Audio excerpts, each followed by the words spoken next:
Bonjour et bienvenue dans cette vidéo.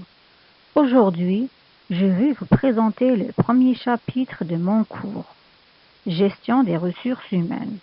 Le chapitre s'intitule Introduction au management des entreprises.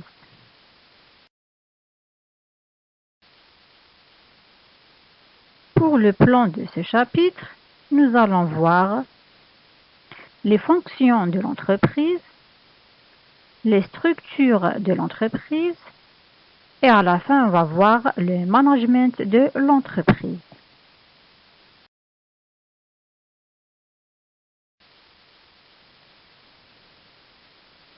À l'issue de ce chapitre, l'étudiant sera capable de définir les concepts clés liés à la gestion des ressources humaines, connaître les fonctions de l'entreprise, expliquer les différences entre les différents types et formes de structures, connaître les tâches et les rôles de manager.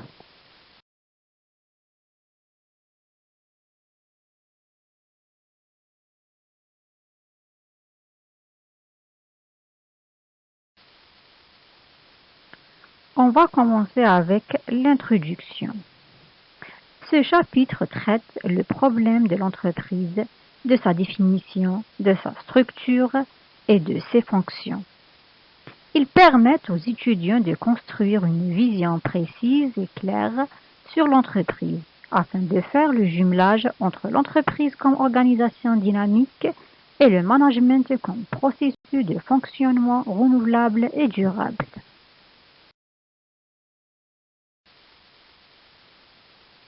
Fonction de l'entreprise. On peut dire que l'entreprise regroupe plusieurs fonctions qu'on peut diviser en deux types.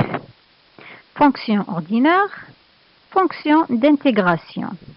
La fonction ordinaire contient GRH, les finances, la comptabilité et la production.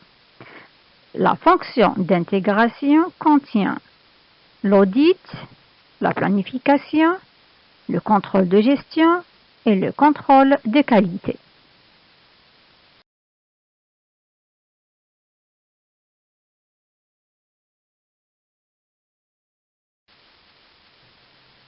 Les structures de l'entreprise. Il existe plusieurs formes de structures, chacune ayant ses propres avantages et inconvénients. La première structure, c'est la structure hiérarchique de Henry Fayol. Elle repose sur les principes suivants.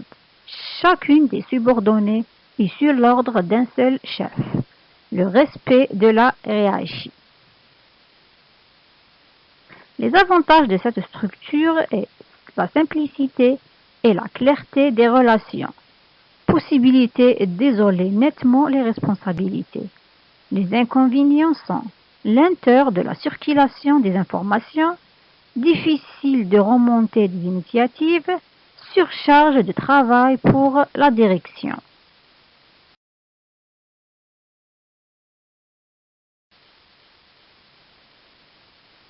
La deuxième structure est la structure fonctionnelle.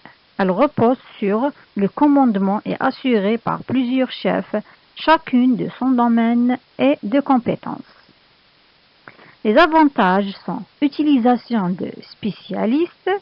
Cette structure répond aux besoins de la production grande série ou à ceux des PME.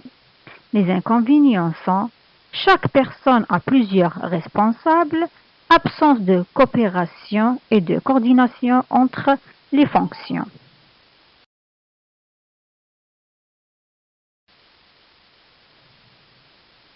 La structure hiérarchico-fonctionnelle. La structure est considérée comme le prolongement des deux formes présentées.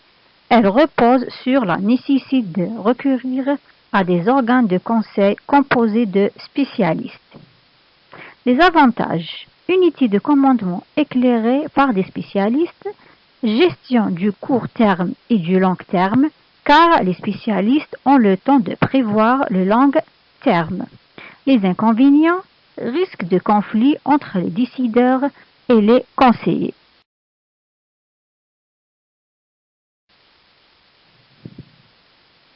La structure divisionnelle. Elle repose sur une division donnant lieu à des sous-systèmes correspondant soit aux produits fabriqués, soit aux catégories de clients ou aux zones géographiques. Les avantages sont cela accroître la rapidité des décisions et leur pertinence. Cela augmente l'implication du personnel et sa motivation. Les inconvénients risquent de faire passer l'intérêt de l'unité avant celui de l'ensemble, autrement dit l'entreprise. Cela diminue le contrôle et l'autorité du chef de l'entreprise ou de ses représentants.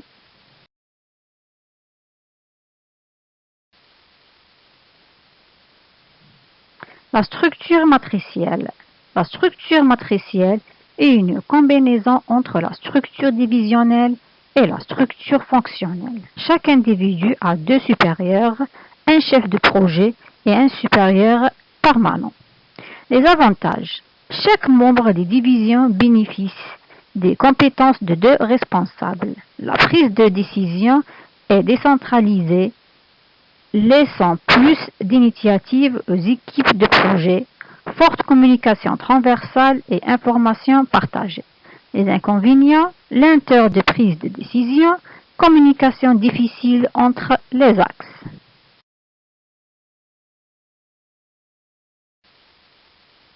Les facteurs de choix d'une structure.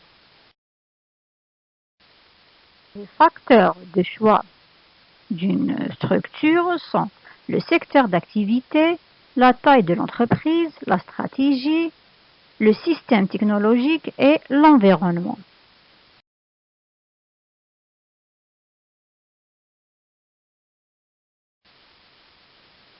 Le management de l'entreprise. Scientifiquement, chaque terme a une signification ou une définition précise. Le management est l'agencement dynamique des ressources et des énergies en faisant face intelligemment et avec visionnage à l'évolution tumultueuse de l'environnement afin qu'une organisation ou un homme atteigne ses objectifs. La gestion est un processus impliquant simplement la mise en œuvre d'un certain nombre de méthodes et de techniques permettant aux dirigeants de l'organisation de résoudre des problèmes qui leur sont imposés par l'environnement sans manifester à une autonome particulière à l'égard de ce même environnement.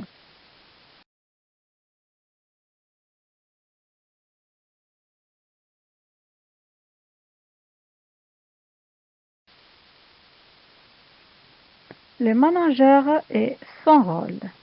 Un manager est une personne nommée par la direction à la tête d'une unité de service ou équipe de travail pour exercer un ensemble de tâches sous sa responsabilité. Son pouvoir est lié à cette position hiérarchique, donc c'est un pouvoir formel.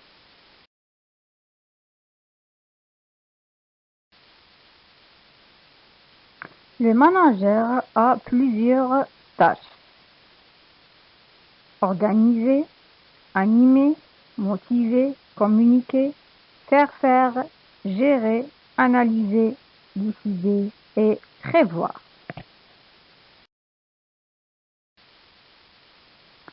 Le rôle du manager. Le manager exerce un rôle crucial dans l'entreprise. Il décrit la situation, prend des décisions judicieuses et réduit les risques dans son entreprise. Les plus grandes tâches d'un manager sont organiser, décider, contrôler, évaluer, coordonner et piloter. Henry a déterminé les rôles d'un manager en 3 catégories et 10 tâches. On le représente comme suit. Rôle interpersonnel.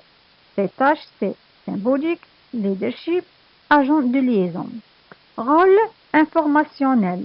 Ces tâches sont moniteur ou observateur, diffuseur de l'information, porte-parole. Rôle décisionnel. Ces tâches sont entrepreneur, régulateur, répartiteur des ressources, négociateur.